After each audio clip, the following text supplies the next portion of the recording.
Nessun nuovo indirizzo, solo alcuni spostamenti di sedi o chiusure di succursali mai aperte. Per il nuovo piano metropolitano di dimensionamento della rete scolastica e dell'offerta formativa approvato in Consiglio all'unanimità, le novità si contano sulle dita di una mano e delle tre, due riguardano plessi scolastici del Tigullio.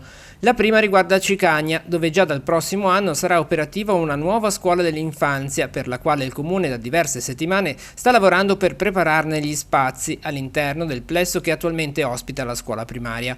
Una necessità venutasi a creare con la chiusura della scuola paritaria gestita dalle suore della presentazione e che ha trovato una pronta risposta grazie anche alla collaborazione con la scuola di Favale di Malvaro.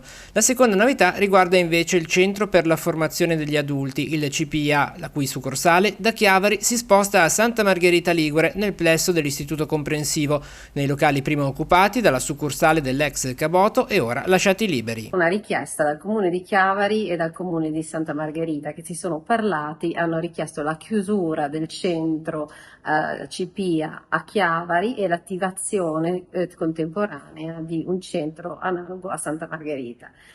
Siamo venuti incontro alle richieste dei sindaci che ritengono migliore questa distribuzione dell'offerta scolastica e in generale tutto il territorio ha visto esauditi i propri desideri. Anche il comune di Cicagna che è arrivato con una richiesta in zona Cesarini a gennaio addirittura perché purtroppo la scuola paritaria del territorio ha l'emergenza di chiudere, prevede di chiudere a settembre e quindi era necessario attivare una scuola primaria statale.